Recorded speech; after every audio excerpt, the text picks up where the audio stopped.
Hello everyone and welcome back to my opinion. In this video, I'll be previewing the first T20I played between India and New Zealand. Let's get into this preview video. Starting off with the venue, this match will be taking place in Nagpur. 13 completed T20Is have been played at this venue, a few truncated matches in those. I will be providing stats for the recent 6 non-truncated matches. These stats being batting first has yielded 5 wins, batting second has yielded 1 win. The average first inning score is 146, the average second inning score is 122, pace economy 7.26, spin economy 6.98, wicket split being seamers 46, spinners 36.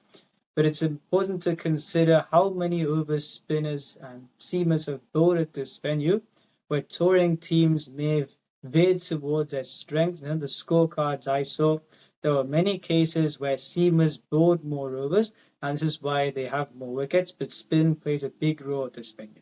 Now, looking at the India 11, this squad looks slightly different from the T20 World Cup squad. Tilak Verma and Washington Sundar are out due to injury. I've heard Tilak Verma will return for the 4th T20I. Shreyas Iyer, Ravi Bishnoi have been drafted in their places, but I don't think those two will get game time.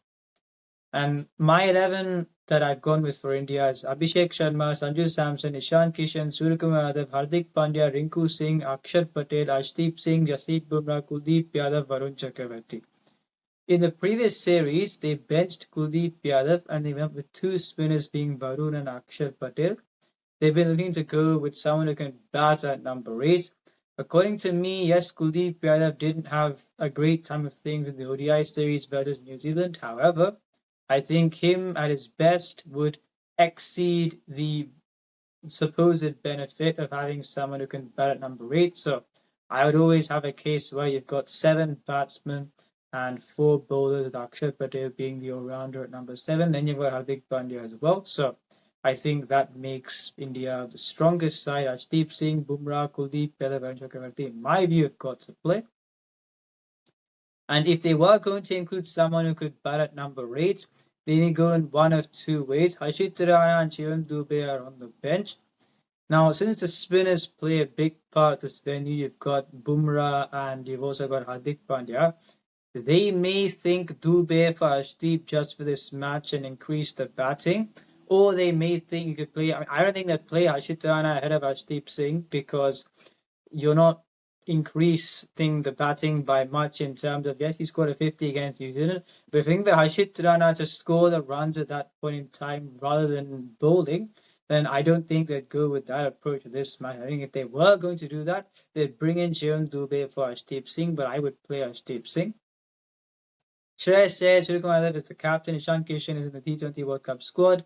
They've said he'll play at number 3. Therefore, I think it'll be difficult for Shreyas Iyer to get a game. Ravi Bishnoi, especially if they choose to leave out Kuldeep Yadav, which I don't think they should do, but if they do that, then I don't think it'd be a possibility for Bishnoi to get game time. So this is on the India squad. I think if Suryakumar Yadav wins the toss, he has got to bat first, given the stats at this venue.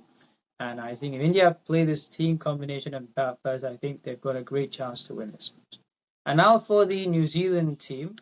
The 11 that I've gone with is Tim Robinson, Devon Conway, Rachin Ravindra, Daryl Mitchell, Mark Chapman, Glenn Phillips, Michael Bracewell, if fit, Mitchell Santner, Carl Jamieson, Jacob Duffy, Matt Henry. Now, looking at the players on the bench in terms of more primary batting options, James Neesham and Bevan Jacobs. The reason why I haven't gone for either of them is because in this case, you've got Rachin Ravindra, Daryl Mitchell batting one position lower than you'd like them to. But James Neesham, I feel his game has reduced from what it was before. And that's the reason why, given the amount of overs the seamers and spinners are going to bowl, you've got 3 seamers, and then you've got 4 spinners who can bat. Michael Bracewell at fit, Mitchell Santner, Glenn Phillips, and Rachin Ravindra can also bowl. So you've got 4 spinners, 3 seamers. In that case, what role would James Neesham play with the ball? I think he'd play any role. And with the bat, does his presence add assurance to the lineup lower down the order? I don't think it does. And then Bevan Jacobs, he played in the CPL last year, struggled on these slower services, which is why Tim Robinson, untested on this kind of a surface. He's played in the CPL. He did okay there, but I still feel if you're comparing those three, then Tim Robinson at the opening is not a bad gamble. He's been playing well in New Zealand as well. And I think this is the only option for them. Zachary Fuchs, I don't think they'll start him ahead of the other three. Isodi is a defensive bowler. He already got 4 defensive bowlers there who can bat, so I don't think they'd bring him in. Christian Clark is a decent talent. He usually bowls those hard lengths. He can bowl 135-ish. I don't think he'd suit the conditions, and I don't think he'd get into the team ahead of the 3 seamers. So that's the team for New Zealand.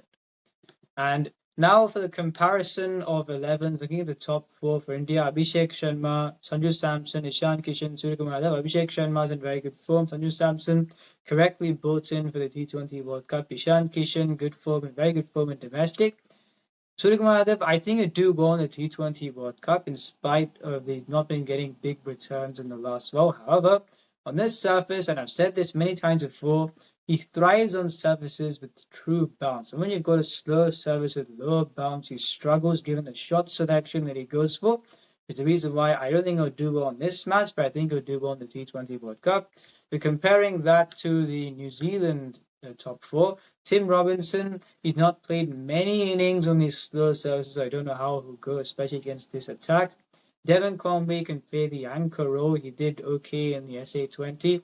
Rachin Ravindra will do well. Darryl Mitchell ideally should bat at 3, but I think in this case, given you're weighing the pros and cons of tinkering around with the combination, and I think given the slow nature of the service is in very good form, I think he will still do well at 4.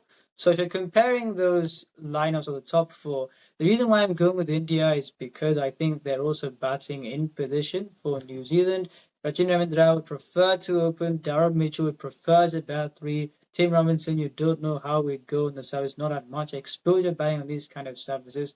So I think for the India players, for the top 3 they've got, even Suryakumar Yadav as well can still sweep against spin. They're good players, swim, also being able to be destructive. So I've gone with that top 4 to take the edge. Then Mark Chapman, Glenn Phillips, Michael Bracewell. For India, I got Hardik Pandya. I don't think I'd play much of a role with the bat in this case. That with the ball, he can fill in a few overs. Rinku Singh will be very good, and then you got Akshay Patel will be very good. So I still think India, given the nature of the surface especially, I think they take the edge there. And even then, you read out the 3 names, I still think that those 3 on any surface, they'd get the job done for you. The spin attack, India have got spinners who can pick wickets in Varun and Kuldeep, so India take the edge. And with the seamers, Bumrah, Arshdeep, and Hardik Pandya may fill in, but for India, it won't be a seam-dominated attack. Matt Henry and Bumrah, I could say Bumrah takes the edge there. Kyle Jamieson would be someone who would bowl a length up front in the power play, and Jacob Duffy can bowl inside and outside the power play. I'd still say Bumrah and Arshdeep, if you're combining the assurances that they provide, it would supersede what New Zealand seamers provide, despite them being 3 of them. So I think India would go with an edge to win this match and see what happens. If you enjoy this video, if you don't subscribe, share it with friends. This is my opinion. What's yours?